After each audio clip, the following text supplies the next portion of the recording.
Yogena Chittasya Padena Vacham Malam Sharirasya Vaidagena Yopakrutam Pravaram Muninam Patanjalim Pranchaliranatosmi Stuve Patanjalim Vyasam Shankaram Chamunitrayam Kartra Sutrasya Bhashyasya Kramad Vivaranasya.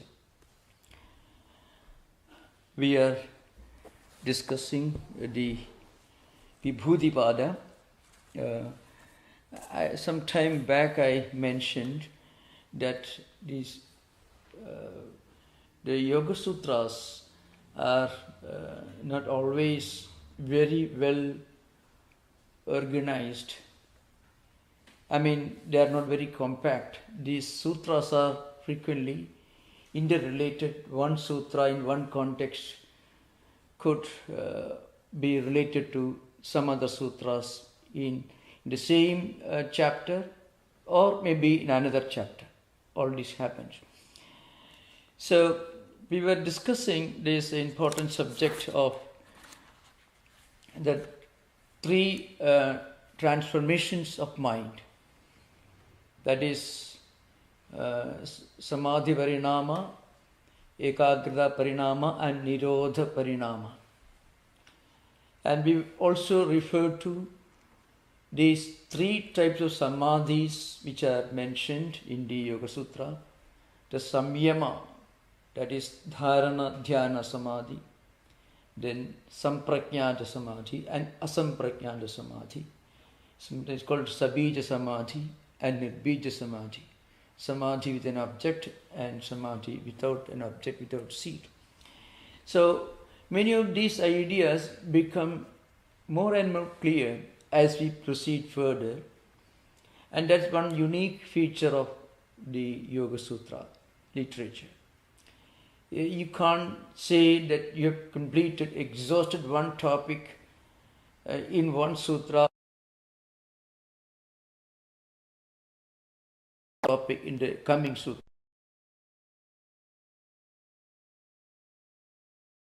Long before the very concept of writing a well-organized work originated. They're all sutras. Must have been, Patanjali must have inherited from his own ancestors, the earlier sages, and he must have taught to his disciples in these 195 very, very pithy statements, which sometimes which are almost, unrecognizable, which we cannot make any sense of unless we read the same sutras in the light of the commentaries which were written on the sutras. Now, in general, I wanted to make a general overview, especially when it comes to this important subject of vibhutis. Now, as I mentioned, Patanjali's system analyzes human mind and divides them into 5 categories. This is the first step in understanding Patanjali's approach to psychology. And now, the criterion that he uses for classifying into these 5 categories is the structure of the Antakarana. Antakarana, which actually in Patanjali's system, Antakarana means Chitta. Because commentators like Vajaspati and others have emphasized that Yoga Chitta Vritti Nirodha, the definition of yoga. The Chitta Vritti is not just the ideas and emotions and feelings and tendencies, vrittis, samskaras, vasanas, etc., which all are related to some experience or actions in our life. They are not necessarily limited to mind. They are limited to the entire mental system, as we call in Vedanta. It's called Antakarana, means Mana, Buddhi, Chitta, Ahankara. Mind, intellect, then the repository of memories and impressions, which is called Chittam in the Vedantic tradition, and Ahankara, which means the sense of egoity, how we identify ourselves with something that we have seen or experienced in the past. For that, I have seen this person last year. So there you have to send some I. So you remember, because the memory is deposited in the mental system is called Chittam. And you use your intellect to recognize. And then, before you actually recognize, your mind may be slightly confused. But it's the same person whom I met last year, or maybe somebody else. So that at that stage is called mind. So mind, intellect, memory system, and let us say egotism is called ahankara. Mana, buddhi, chitta, ahankara. It's called antakarana, or internal organs in the language of Vedanta. And also we should take it in the same sense when we use the word chittam in the Patanjali's language. Now, this chittam, this mental system is divided into 5 categories. I mentioned this earlier: kshiptam, mudham, bikshiptam, ekangram, niruddham. Of which the last mentioned niruddha state is our goal, yoga. We are all striving to reach that goal. But we should remember, we won't be able to reach that goal at one leap. It may take sometimes evolution that goes on, maybe for different life cycles. Now, to get an idea, kshiptam means let's think of a lake full of muddy, dirty water. You can't see anything. Everything is mixed up. Like that, when our mind is completely restless, totally restless, absolutely confused, that state of mind is called a kshiptam. Remember, if you try to understand the first two stages of kshiptam and mudham, you have to understand it roughly corresponds to some of the abnormal states of human mind which are described in the modern psychiatry. It is the science of abnormal psychology. So the second stage is mudham, where the confusion is little less, but is sufficiently confused, sufficiently conflicted, so you cannot undertake any spiritual sadhana at that stage. You can see this. If you talk to a person who is suffering from very serious conflicts, he cannot really wait for a minute to read a book. So you must give him some, not intellectual work, he won't be able to do. So you may, if you apply Patanjali's system, a true psychiatrist or psychologist to tell such a person, you go to a nearby church or a temple, a holy place, and clean the whole place. So first, some kind of physical activity he can do. If you ask him to read the Sermon on the Mount, he can't, because kshiptam and mudham are abnormal states of mind. You cannot do any prayer, you cannot do any practice, you cannot even recite anything holy, because mind is so totally abnormally confused. So we won't deal with these two states. We don't deal with the kshiptam and mudham state. We are not going to discuss. The third state is called Bikshita. At that state, what happens, roughly in Patanjali's system, he refers to that in some of the sutras that we already discussed. For example, Vyuthana Nirodha Samskaras are mentioned here. These Vyuthana Nirodha Samskaras, they emerge when slowly you are progressing from Bikshipta state to Ekagra state. So Bikshipta state means, you can certainly pray for some time. You can certainly do some spiritual sadhanas for some time. At the same time, you can't do it for a long time. You cannot do that. Because after some time, you get somewhat confused. Mind becomes calm and quiet for some time when you are attending a prayer. But after some time, mind loses its calmness and quietude. Now, this is the third state. Now, remember, the reason why this discussion is very relevant we should remember. There is one sutra that we already discussed very elaborately, the 6th sutra of Samadhipada. Vibhudipada. The Vibhudipada discusses Tasya Bhumishu Viniyogaha. Tasya Bhumishu Viniyogaha. Tasya here means this samyama dharana dhyana samadhi. This concentration. You should practice stage by stage. So you should have finished the first stage and then you should go to the next stage. It's called Bhumi Jaya Kramayana. Bhumi Jaya Kramayana means, Bhumi means one stage, then another stage. So when we practice spiritual disciplines, we should practice it slowly. It's called Shanai, Shanai Ruparami. Gita also says the same thing.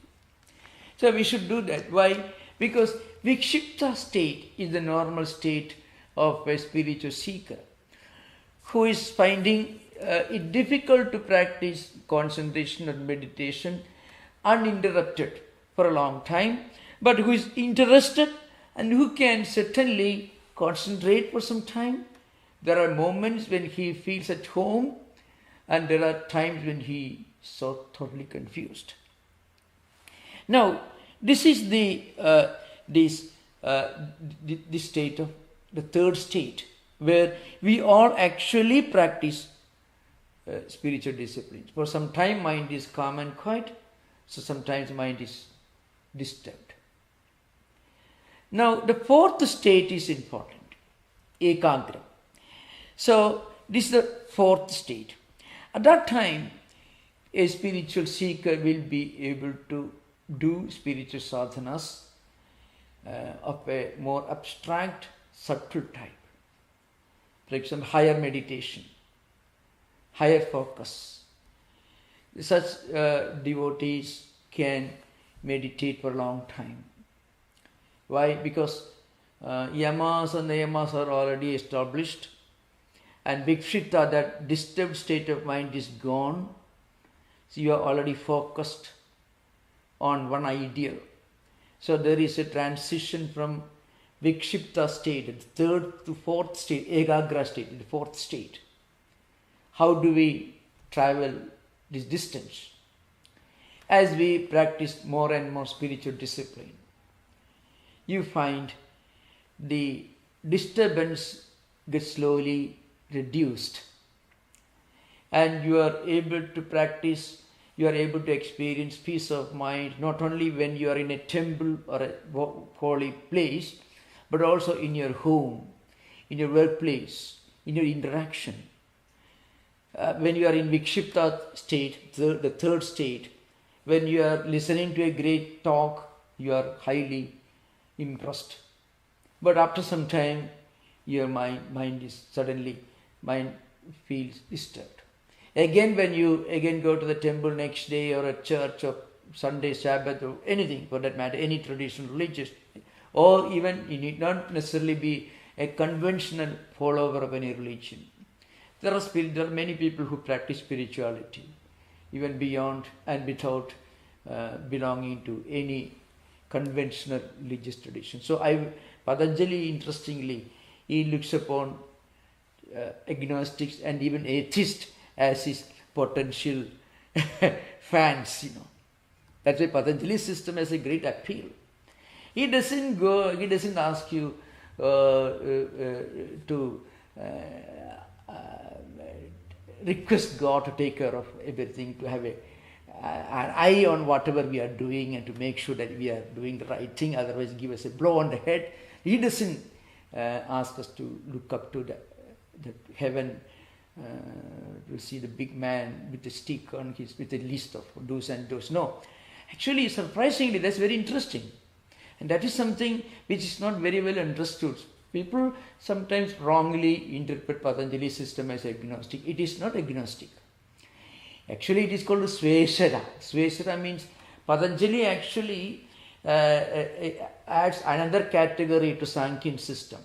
Because Sankhya philosophy takes into consideration two fundamental categories, eternal categories, Purusha and Prakriti, and also then three evolutes of Prakriti. That is Mahatattva, Ahankara, then mind, and five senses of perception, five senses of action, intellect. Everything is taken into five external elements, and their subtle forms and matras. All these are considered to be evolutes of Prakriti in the Sankhya philosophy, which is really originally somewhat atheistic. God doesn't have an important place or any place in the original system of Sankhya, to be very frank with you. But Patanjali's system is called Sweshara Sankhya, I mean sometimes, because he adds the Ishara also as an additional category. So Patanjali's system is not agnostic and certainly not atheistic. But at the same time, he expects us to take care of our own feet. In fact, he wants us to stand on our feet and not on our head. Because sometimes we reduce the whole of yoga as a system of standing on our head, Hatha Yoga. But what Patanjali wants us to do is to make our own effort to be able to take care of our own spiritual destiny. That is standing on our feet, spiritually speaking. So, Ekagra is the fourth state. At that state, you meditate, you listen to scriptures, you read scriptures, you internalize all these ideas, and then your mind becomes calm and quiet because it is focused on a great spiritual idea. At that state, slowly it starts moving to Niruddha state, the fifth state. Now, next question is, in the Niruddha state, in Indian philosophy in general, not only Patanjali system but elsewhere, they talk about 7 stages called Sapta Bhumika. Bhumika means stage. A stage in our evolution towards this highest Niruddha state, where we should try to focus on. I mean, let us say it also in a way means 7 stages in spiritual evolution in general. So it's important for us to get an idea of this, because in the coming sutras, many of the sutras indirectly refer to these states. They are called Shubhecha, Vicharana, Tanumanasa, Sattvapatti, Asamsakti, Padartha Bhavini, and Turyaga. These are the 7 states called Sapta Bhumikas. Of course, Vyasa in his commentary adds, he analyzes from a different angle. It is called Prathama Kalpika, Madhubhumika, Prajnajodi, Adikranta Bhavaniya. I mean, these kind of 4 kinds of yogis are mentioned in the commentaries of Vyasa. That is, the first one is, Prathama Kalpika, one who is practicing Samyama. They have reached a stage called Samadhi Matram, it is called. The second, Madhubhumika, one who has attained Ritambara Prajna. I mean, Ritambara Prajna in common sense language can mean an insight, a far sight, when mind becomes full of sattvic qualities. Trigunas and their interplay actually play an important role in this evolution. When you reach a state through yoga practice, you reach a point when you are able to approach everything from a settled view. You may call it intuition. That's called prajna. Prakashena jnayate prajna. You know certain things not by reading, not by listening, but internally you develop a system within our mind with which we are able to get a correct, accurate idea of things. Intellect plays an important role in our cognition, comprehension. That's true. Instinct is at a lower level. Instinct also sometimes works. But you need reason, intellect, you need reasoning power and intellect to get a clear idea of what you are doing or what is the situation you are facing. But beyond that, there is a state where you are able to understand things with unerring, with accurate precision, spontaneously, effortlessly. That particular skill becomes natural to yogis when they reach this level. It is called Ritambhara Prajna. So now this particular quality, it happens only when we reach a higher level. Prajna Jyoti. And then beyond that, but at this level also one may fall a victim to temptation. That could happen. But beyond Prajna Jyoti, when you reach this Adhikranta Bhavaniyaha, a person who has attained Viveka Khyadi and reached a plane called Vishoga, is actually moving towards this asamprajna, the yoga asamprajna, the samadhi. Well, I am explaining all these because when we practice yoga, when we do any spiritual practice, any spiritual discipline, some of these qualities will develop. But the highest state is, as a vibhuti, the state where a yogi develops the ability to understand things as they are. He is able to look at something, listen to something, comprehend something for what it is. It is a complete comprehension. You can see this in the life of Sri Ramakrishna. Sometimes this is in the Gospel of Sri Ramakrishna, which is actually a diary. If you read, some people came to him, a small room in a temple where he was living. He looked at them. They will tell many things, but he will look at them and talk to them in a manner as if he could see their mind, as he could see the wall of the room or maybe the temple outside, which he can see physically. With the same physical clarity and precision, he could understand what was going on in the person's mind. Now, how does this happen? That's the result of some of these skills. Okay, now one important, so these are the 4 stages. And Shubhecha, I shall give a brief description of these Sapta Bhumikas, which are very important, especially those who practice Dharana, Tasya Bhumishu Viniyogaka. When they practice concentration, that is Dharana, Dhyana and Samadhi, they should do it in an ascending order of stages. After having completed the earlier stage, they should move on to the next and higher stage. Subhecha, that's the first stage. We can easily relate this in our own life. A lot of job, a lot of problems, a lot of difficulties. You work hard, you may be helping a person, he may be doing a wonderful job, you are very loyal to the office, whatever to company, you are working, still you are not fully satisfied. So there is no other problem, plenty of money, job, house, everything. Still there is a recurring feeling of dissatisfaction in the mind. At that stage, you have a strong desire. I need something more, something higher. In fact, without this Subhecha, we won't be listening to the Yoga Sutra lectures, really. Because there are many wonderful things going on around us.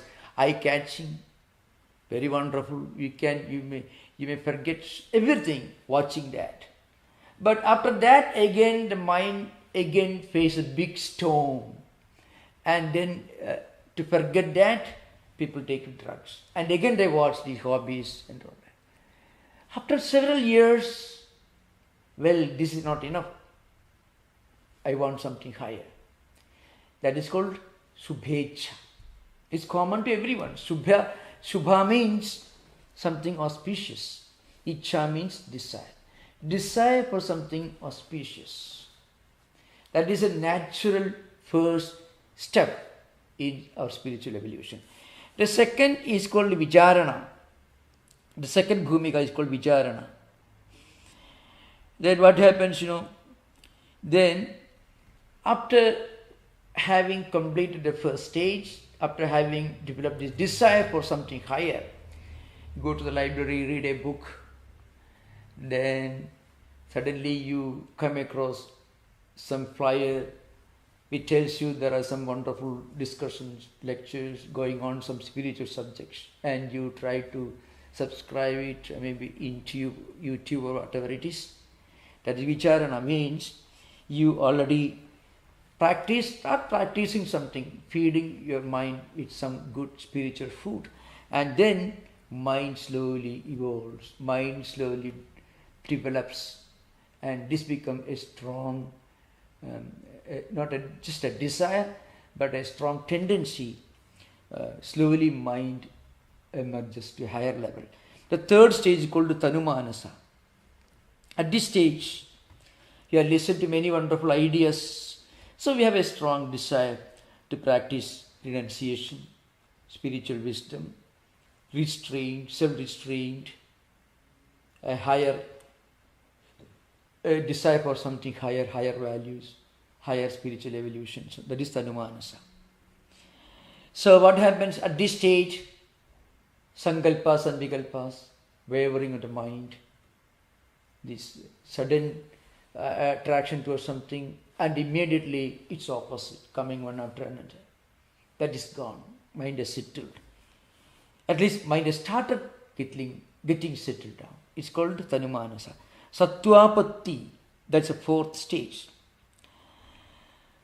And what happens, when our mind gets immersed or be completely attracted towards higher things, spiritual disciplines, spiritual ideas, when our antakarana, mind, intellect, memory system, and also sense ego system, all get surcharged with some spiritual vibration, spiritual interest.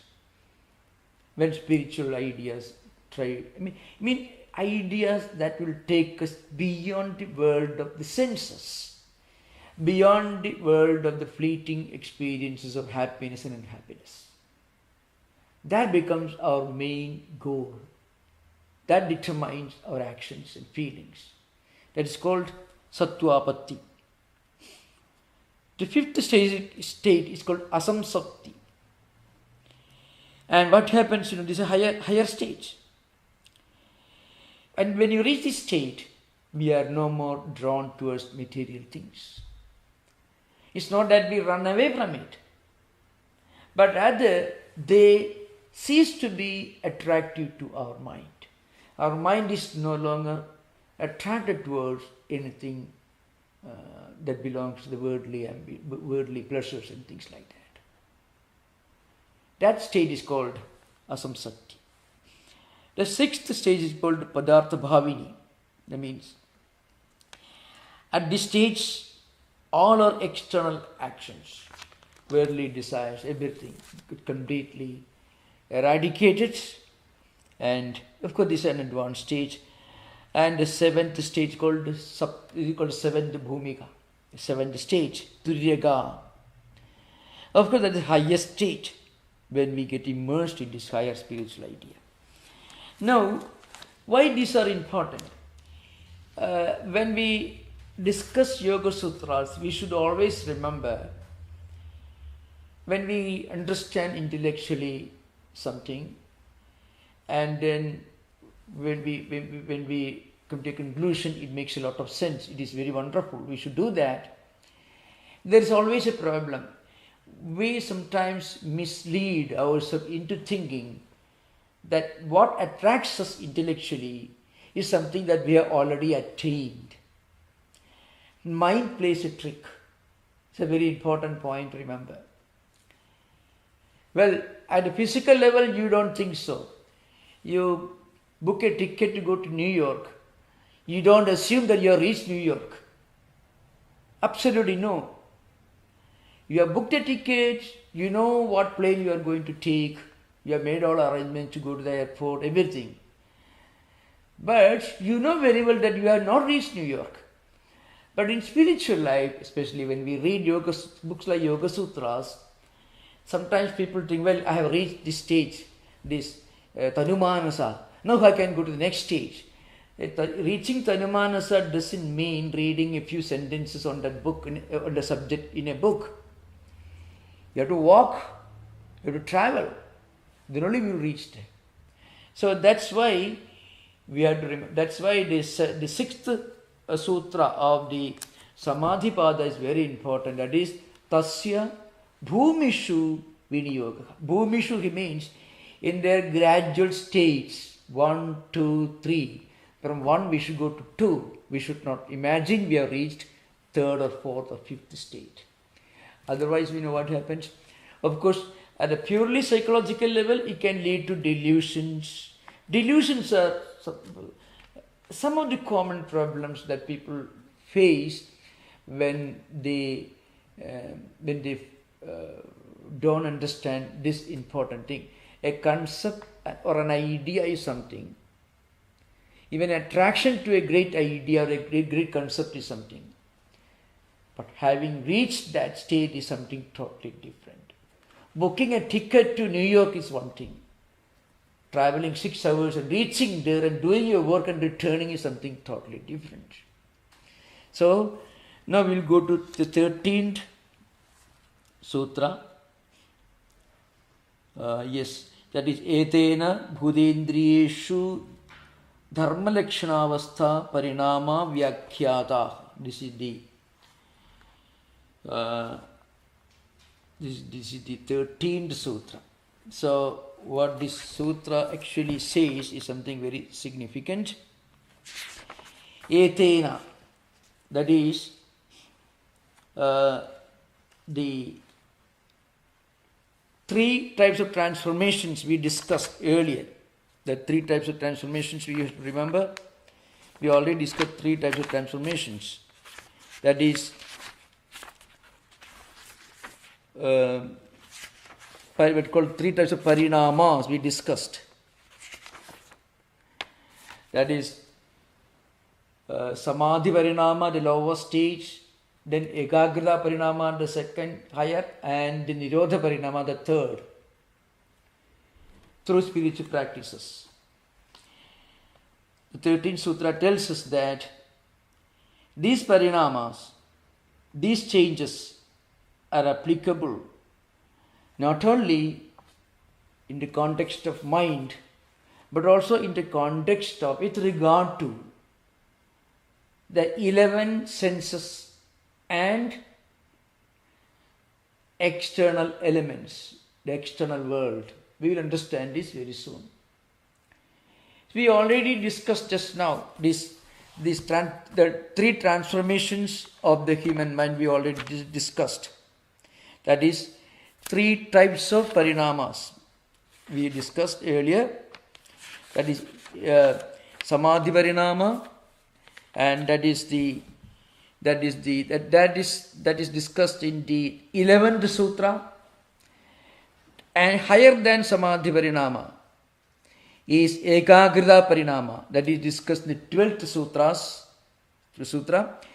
And then the highest state is Nirodha parinama, discussed in the 9th sutra, where all Uthana, all outgoing tendencies get completely suppressed by simultaneously emerging higher thoughts at the subconscious level.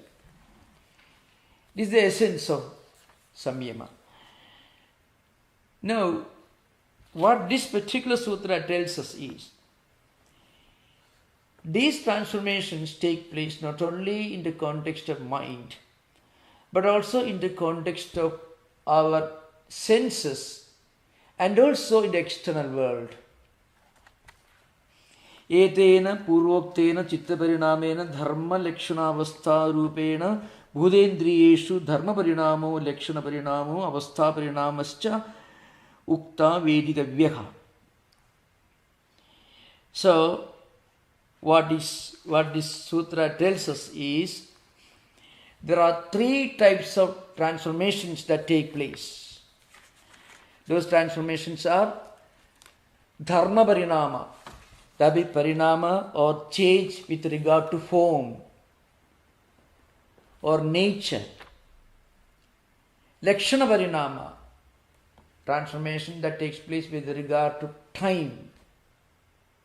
Avastha parinama, the transformation that takes place in the external world with regard to status. I will explain this slowly one after another, not just now. Now, first of all, what is dharma? Parinama, transformation with regard to dharma. Dharma means form or nature. We can find that things change in their form. For example, gold is an example from external world. What the sutra tells us is transformation, parinama is inevitable for everything. Our senses, 5 senses of perception, 5 senses of action. They undergo changes, we know. They undergo changes in time and they undergo changes with regard to form. They undergo changes with regard to status. That is avastha. An example of dharma parinama, for example, gold. Gold becomes earring. It can become a bracelet, necklet, whatever it is. Similarly, our senses also can take different form as we get aged. The hand is a karmendriya, a sense of action, or the eyes, an example of sense of perception, sense of sight. I am giving some examples from the category of the senses of perception and senses of action. They undergo change in their nature and form. So here Patanjali is telling us what we all know, but he is actually educating us to take a philosophical view of life and everything that we interact with in this world. In fact, that is the essence of Yoga Sutra. If you read Yoga Sutra, even Vibhudipada, it talks about different powers, we call supernatural powers, etc. As we go deeper, you understand they are really not supernatural.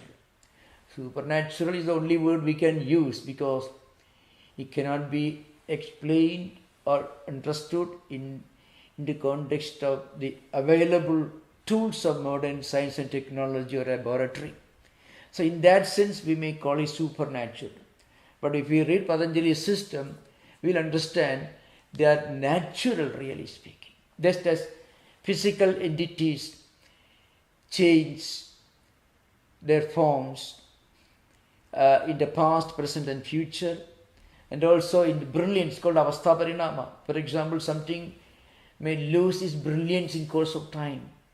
It may become more brilliant after some time.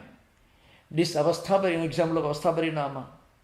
A gold can become an earring. It can become some other kind of ornament.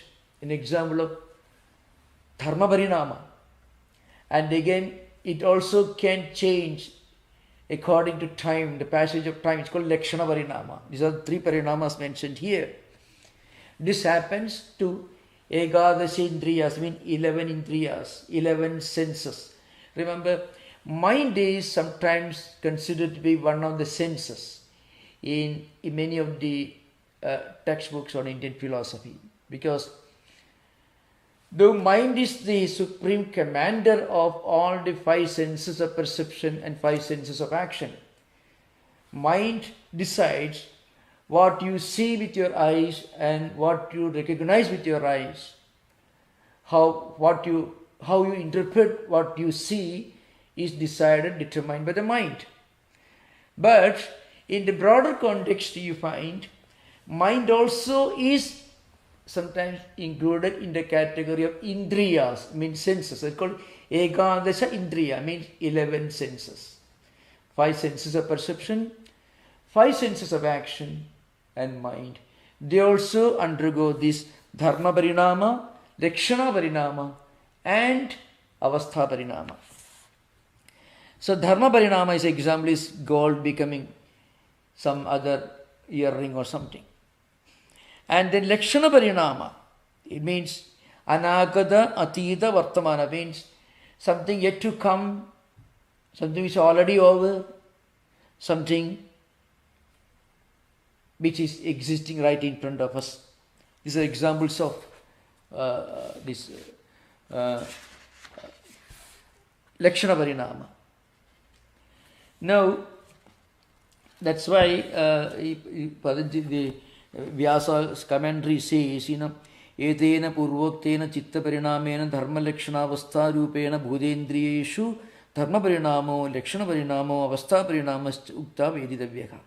Just like the transformations that happen to mind, chittam, the same transformations happen to senses also, that means. Now, the third one is the avastha parinama. Sometimes bright, sometimes dull, they lose their brilliance, they lose their effectiveness. All these are examples of avastha parinama. So these changes happen to external world also. Parinama is the central mechanism, philosophically speaking, which is at the heart of the Sankhyan philosophy. And yoga philosophy is based on Sankhya philosophy. So parinama is very important. So dharma parinama we already understood. It's called, samskaras, change, nature, then parinama in terms of time. For example, Bikshita, an example. Bikshita state is an example for this lakshana parinama. Once for some time we become extremely happy. When we are practicing spiritual discipline, we are happy. After some time, that happiness is gone because a number of outgoing tendencies. Again, after some time, the happiness is returned, samyama comes. It's a Bikshita. Then the third is intensity, as I mentioned, avastha parinama. Sometimes it's called, it is called madhyama tivra, etc. Mrudu madhyama tivra, these Sanskrit terms are used. Mind, senses, external things also can undergo changes with regard to the status, with regard to the effectiveness. And that is in terms of intensity. So time, one factor, that is dharma parinama, and then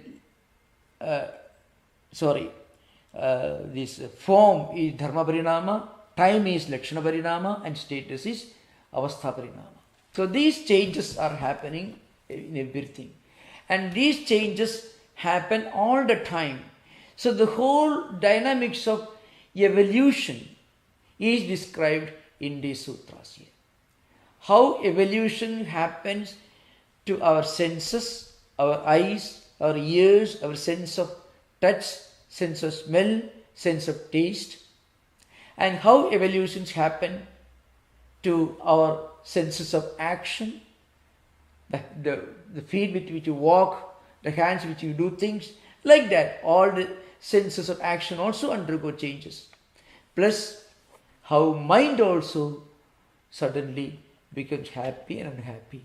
So, this particular sutra emphasizes this important point, that is, parinama takes place not only to human mind but also to external things. That is thus etena bhudendriyeshu.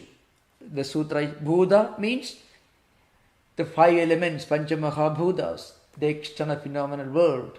Everything undergoes changes. The oceans, the rivers, the whole cosmos, the earth, the the stars, everything undergoes change. That idea. The whole dynamics of change, which is at the very root of Patanjali's system of creation, that is explained here. And he says the same dynamics of change applies to our mind and also our senses as well. Vyakhyadaha. Etena means the same as mentioned earlier. Now we'll go to maybe we will discuss the 14th and 15th sutras, which are very important. You can discuss this. Those who have got the text can look at the 14th sutra. The 13th sutra is very elaborately expounded by Vyasa Bhashya, so I'm not going to those details. It's a very, very, very famous, very elaborate commentary.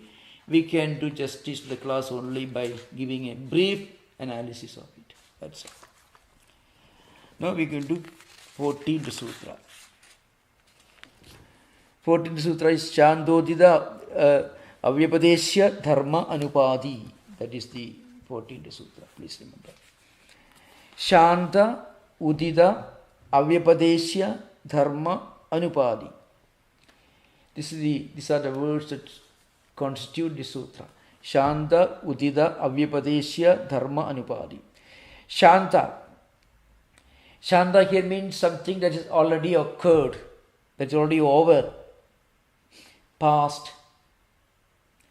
Udida means something which has just arisen, the present. Avyapadesya means something that is yet to come, that's not yet happened, belongs to future. What the sutra tells us is, what is dharmi is explained. Dharmi means something which has got certain properties, and dharma means those properties, characteristics of things. It is a sutra which defines these two words, dharmi and dharma.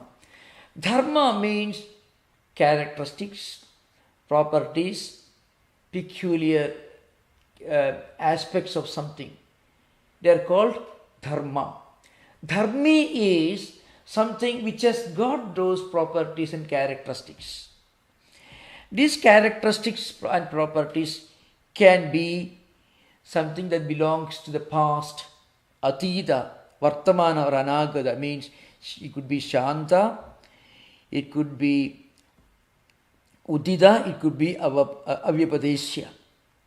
That means everything happens. The whole creation, everything is changing and evolving. And in the next sutra, Patanjali will tell you that these changes, the secret of changes is not because of dharmi, the entity which has got the characteristics that changes, but the characteristics themselves change. Like in chemistry, kramanyatvam parinamanyatva hetu. What the sutra tells you is why different things emerge. Not because dharmi changes, but because dharma changes. For example, a pot is the same entity. Dharma is the same. You break it, it becomes powder. In fact, this Vyasa Bhashya says, Tadyadha Churnamrit, Pindamrit, Ghadamrit, Kanamrit, iti kramaha means. What it says is, same pot, after some time, in course of time, it can have another state. So you can find dharma changes, dharma parinama happens, lakshana parinama happens, avastha parinama happens. A pot becomes a little, maybe a small quantity of mud or soil when you break it, and maybe a small quantity of clay can become a pot or some other entity. So all these changes take place because dharmas change, the properties and characteristics change. In fact, this actually somebody who may read all these in the light of modern evolution may be tempted to agree with Charles Darwin. I'm not a specialist in that area of knowledge, but you'll find Patanjali was an evolutionist. With one difference, he always believed there is a dharmi, something, and it remains the same, but dharma's characteristics and properties change. And he believed in two fundamental categories, Prakriti and Purusha. But the concept of evolution and change, which explain the reality of various entities, multiplicity of different things in the world, that is a unique concept that comes from Patanjali among Indian philosophers. It's called evolutionist. That's why 15th Sutra tells you Kramanyatvam Parinamanyatve Hetuhu. That means when we see different things happening, when the same entity becomes different things, it only means that the properties and characteristics undergo change. Yo yasya dharmasya samanantaro dharmas sa tasya krama pindaga pratyavade ghadopajayade iti dharma parinama kramaha. That means after one important characteristic is replaced by another characteristic, then a new entity comes into existence. For example, first you have got the clay which is in the form of powder, that's called murtiga dharmi churnam, which means its nature, its form is the form of clay powder, and it becomes pindam, it becomes maybe in olden days, you know how they used to make pots from clay, wet clay. First they will make a ball, and from that they may make a clay pot. Like that, different things.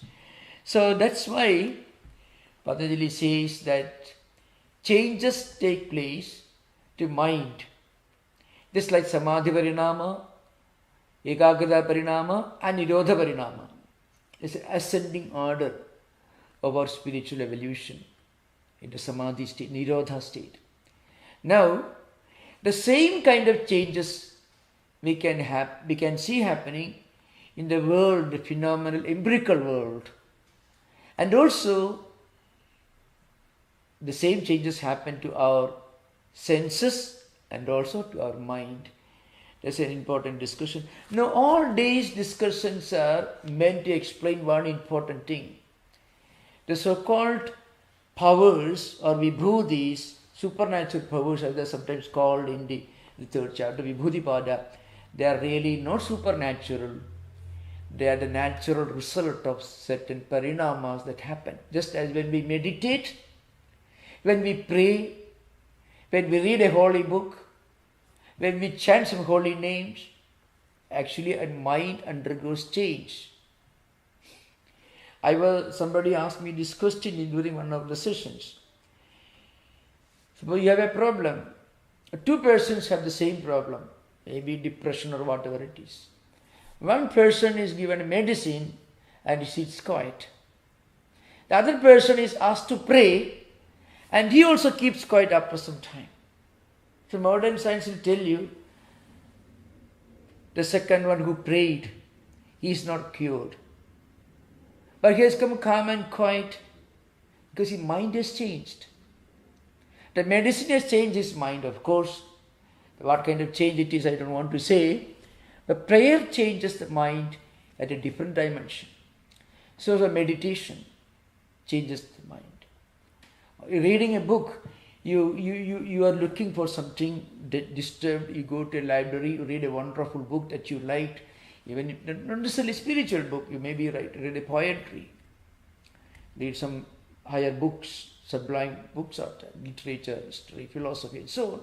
Immediately you feel a great sense of tranquility and peace. The mind is actually undergoing change. That's what Patanjali says. Now that change happens to the external world also, which everyone knows, which can be verified by any physicist. So we will discuss the coming sutras in the next session. Now we can have interaction. Thank you.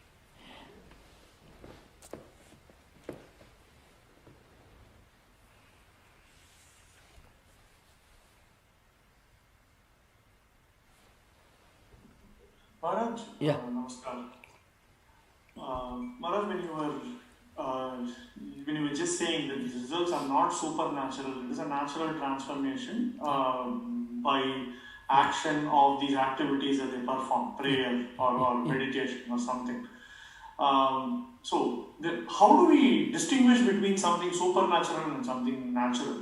Because I think the typical understanding of something supernatural is when people are not able to explain step by step why something happens, they call it supernatural.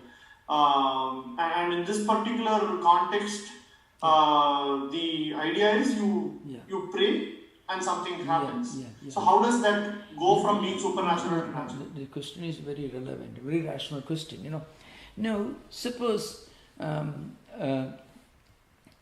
musician, maybe a poet or a musician, he attends a scientific conference.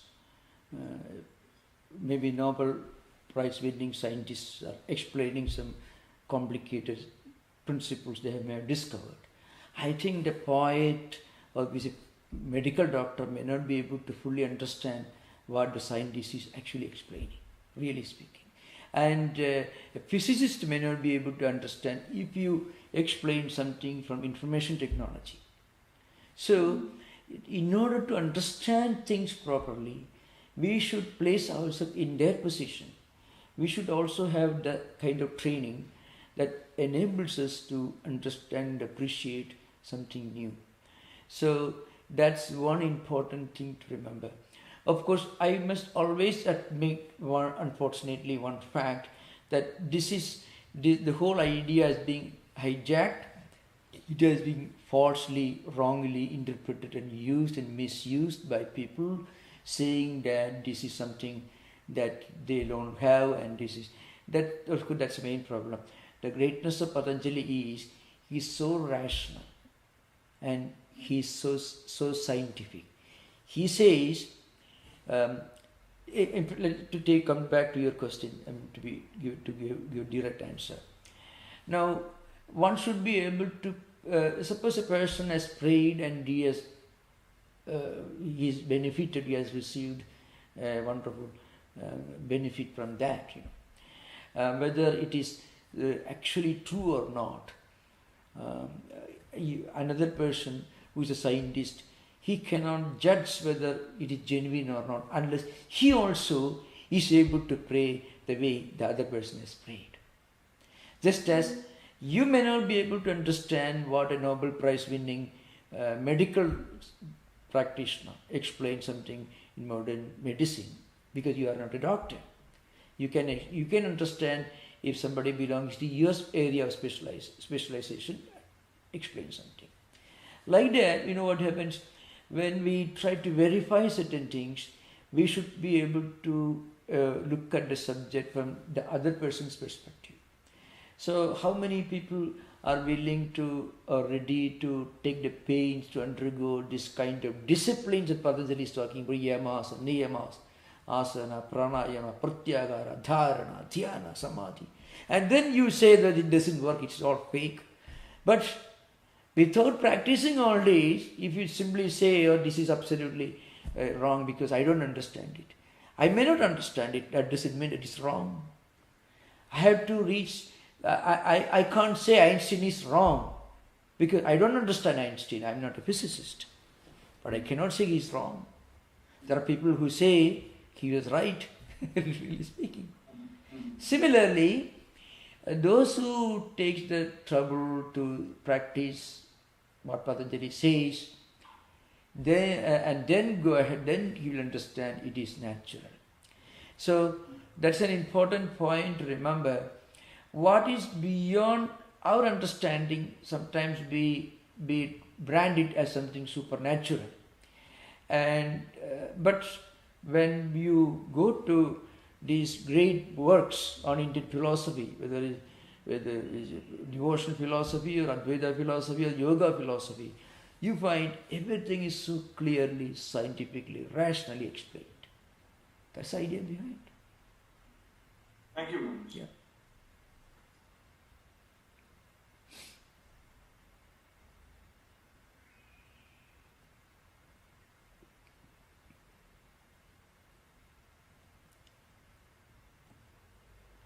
Actually, Patanjali is preparing the ground to lead us to the conclusion that it is a different area where you are turning your own mind into a laboratory.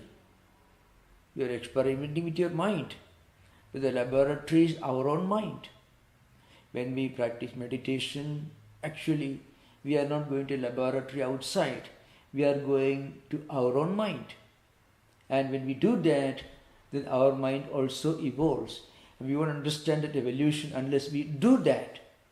Just as unless you go to a laboratory and do experiments, you won't be able to understand the fact of the discovery in chemistry, whatever it is. That's it.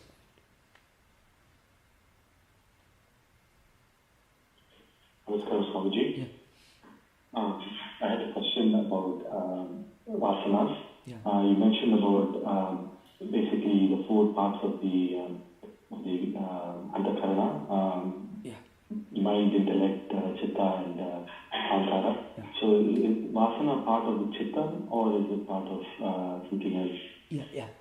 Vasanas are related to chittam, the memory, because vasanas are nothing but our tendency to do certain things when we recollect something from our past memory.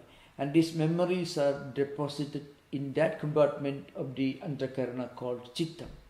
Chittam is a repository of vasanas also, because vasanas are in the form of memories. When we recollect, of course, vasanas are unconscious recollection. That's an important point, remember. When we consciously recollect, that is one thing. Vasanas are really, they belong to the subconscious level. Our inherent aptitude and attitudes. Only when we try to introspect and try to analyze, why did I do it the way I did? Why did I speak that word? Why did I talk like that? Then oh yes, this is the reason why I talk like that. So sometimes it is coming from the unconscious level or subconscious level. So vasanas belong to subconscious level. Chittam actually, it works at the subconscious level. It is a memory system, repository of past impressions and memories. So, vasanas can be purified once you understand you have a vasana which is not so very good. You can neutralize that vasana by creating a counter vasana. So that's a very, very, very scientific system. When we discuss this elaborately, when we discuss Kriya Yoga and the early part of the sadhana pada, you find. Yeah. Thank you so much. Thank you. Maharaj, I have a question about the admonition about too rapid speed. I was thinking that over the last century and a half, so to speak, in the industrial age and now in the electronic or digital age, the speed of many things, of circumstances, of behavior have been, beyond what the speed of life was when there was closer connection to the natural world. Yeah. And consequently, this admonition about not rushing the spiritual evolution is interesting. I'm wondering how we can tie that together, because there's a turgidity with the overly contemplative, and that gets so out of sync with the circumstances and requirements of modern life that there's sometimes a dissonance or a difficulty that many spiritual seekers have. And yet here's the admonition: don't go crazy with it. Don't make yourself destabilized by trying to go beyond where you're really at. True. How to live, how to appreciate and promote spiritual values, spiritual life as an ideal in this modern complex world, which is the result of industrialization and so on. That's true. I think simple. When I gave the list of the 7 Bhumika stages. It was maybe for academic value only, because I don't mean that of any direct relevance to our everyday life. But one should understand because it's part of the yoga philosophy. But I think simple practices like meditation, promoting values through literature, through music, higher values, that can help us to sustain and preserve our spiritual tradition, spiritual heritage, even in this complex world. Of course, the pace of changes, the pace of revolutionary changes, radical changes happening every day, that pose new challenges before us, new questions, new problems. That's true. But then, if you look at the history of the world, in every age, in every era, there were just a small number, a minority, a few, who somehow preserved certain higher values. And that's how we are reading Patanjali system. That's why we are able to preserve some of the ancient values. So, we cannot, of course, modern age is different from many the previous eras. Of course, there is a big problem. IT especially completely radically changed everything. But I believe some of these practices can be preserved. Modern facilities, modern developments like information technology can be used as an effective, a constructive tool for promoting these values, the higher values. Thank you, Maharaj. Yeah. The hunger for higher values is obviously there. Always there. That just be always there. Small number of people who really go for something. Of course, there is always a problem. Sometimes people want to put charcoal in wonderful package. That problem is the spirituality. Even these Patanjali yogas, many of these great ideas are being hijacked. Sometimes they want to popularize. Very often that popularization makes them disloyal to the heritage. That is a great tragedy. So we should keep our loyalty to a tradition. See, instead of referring to the original sutras, instead of referring to Vyasa's commentary, sometimes there is a tendency to interpret not only Yoga Sutras, spirituality in general, in simplistic, very often questionable language. Using modern jargon, under the pretext everything should be understandable, intelligible, easy, simple for everyone. They don't apply that principle in medicine and engineering. They are ready to work hard to study medicine and engineering. People go to any length to experiment modern weapon systems, missile systems, modern maybe aircraft carriers and nuclear submarines. People are ready to go to any extent, work very hard, very sincerely. We get intensity to develop many of these things. Now, why can't we give a little of that intensity also to study some of these ancient values? It may be coming from Socrates and Aristotle. It may be coming from Buddha or Christ or Patanjali or Shankaracharya or Sri, like that.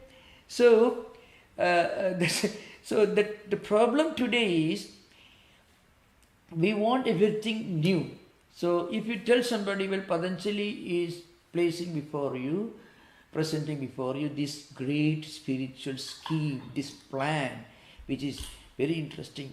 People want to know, I want to practice pranayama, immediately I want something, I want to read other people's mind and things like that. But you can't go to an engineering college and say, I want to be an engineer tomorrow. They will ask you to study there for decades. You can't be a doctor. Go to medical college and tell, I want to be a doctor in a day or two. You can't do that. The same principle applies in other areas of learning also. That's an important thing to remember. So, but then many people are not willing to tell these spiritual aspirants. See, just as you are ready to wait several years before you become a doctor, before you are allowed to practice in a hospital, similarly, You have to study these books, these scriptures for some years in order to be able to teach and understand. Follow the point? That's an important thing to remember. So, when it comes to philosophy and spirituality, everything should be in capsule form, everything be readily intelligible. You should say something which everyone understands. You can't say that. You can go to engineering college and tell the professor, you tell me everything one right now. They will ask you to wait for several years before you actually are recognized to be an engineer. The same patience, same effort and preparations, at least maybe not to that extent, at least 1/10 of that effort and intensity. You can, you should allow for philosophy also. Okay. Yeah. Thank you.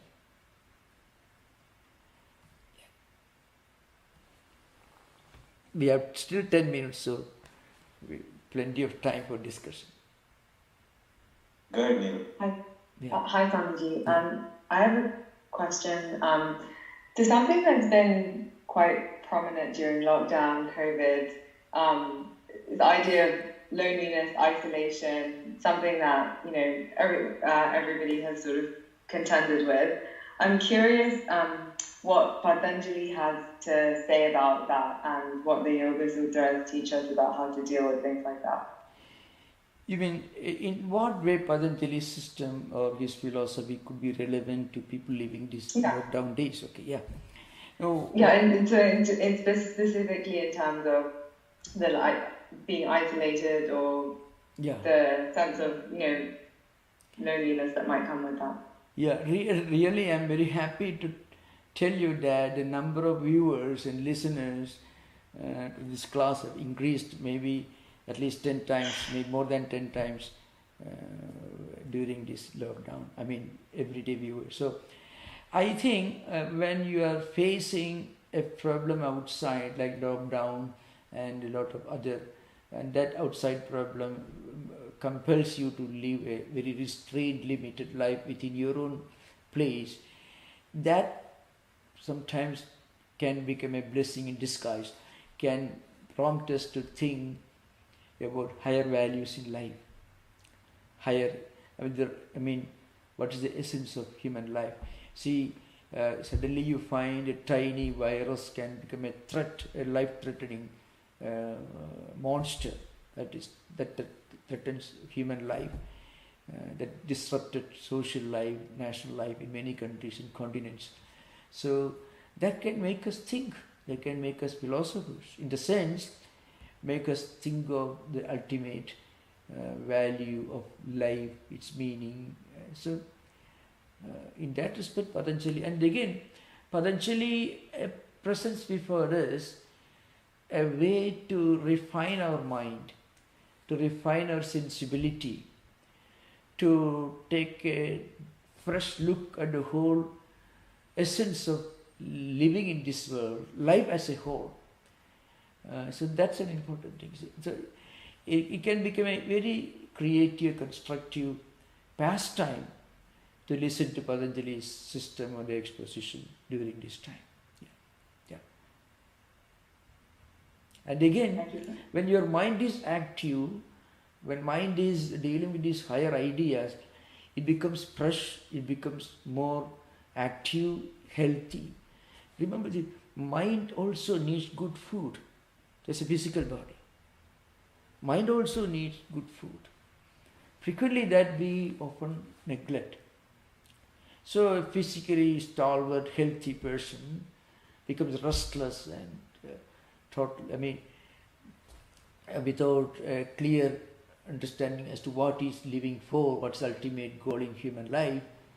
That is a terrible thing. So it is very important to give good food to the mind as it is important to give good food to the body. Yeah. All right, there's a question on YouTube. Yeah. Again, it's all about the reference to Ishvara by Patanjali. Yeah. The question is in Samadhi Pada, Patanjali makes God one of the options. Yeah.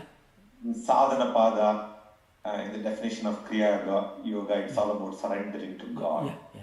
So the question is God central part of Patanjali Sutra, or can one practice it without God? Yeah.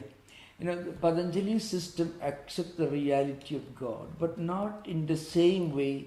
But Patanjali's God is not the capital letter G. God is a creator, sustainer of the whole creation. It's not a paramount person, P capital, as you find in the monotheistic religious systems. So, in the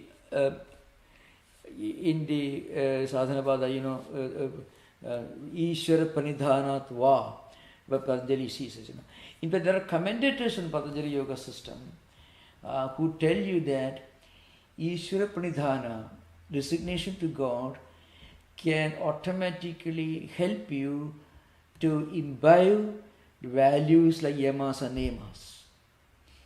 So that's why Vajaspati and others, Vijnana Bhikshu, some of them quote elaborate verses from devotional scriptures like Bhagavata Purana, Gita and so on.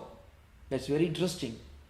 So, if you can resign to God, if you can resignation to God in the higher sense, again we have to remember what kind of God are they talking about? God who is a compassion. It's not creator God the way we understand in Abrahamic religion that is mentioned here. Because that can also be, but Patanjali's reference is a compassionate God who listens, who takes care of persons, who listens to your prayers, and without your being aware of it, helps you in your spiritual path. That kind of higher idea is mentioned here. In the other context, Samadhivad elsewhere, God idea comes there. There, it is the God idea is related to Prakriti Lila Purusha, those who are highly evolved, spiritually evolved idea. That's idea. So there are two views on with regard to Patanjali's conception of God. The first one is more or less similar to the compassionate God who listens to your prayers, who helps you in your problems, and who is equally accessible to everyone, who is the God of the whole creation. In that sense, not a particular name. But he doesn't mention name. The God idea is implied here. This idea. And as you would question, Ishvara is sometimes considered to be a 26th category in the yoga system. There are commentators like that. Because otherwise, as in Sankhya system, yoga system also has got 25 categories, 25 elements. Prakriti and Purusha are two fundamental eternal categories. Then 23 evolutes of Prakriti. So total 25. So Prakriti cannot be detached from the 23 evolutes of Prakriti. So in the broad sense, Prakriti and Purusha. But if you elaborate further, Prakriti has got 23 evolutes: Mahatattva Ahangara, Sattva Ahangara, Tamasika Ahangara, Rajasika Ahangara, and then from them mind and the 5 senses of perception, 5 senses of action, then the Pancha Tanmatras and Pancha Mahabhutas, like that, So the 23 evolutes of Prakriti and Prakriti 24 and Purusha 25. There are commentators, there are interpreters who tell you that Ishvara is another category. It's a matter of opinion. It cannot be denied. This is not very relevant in our context, of course.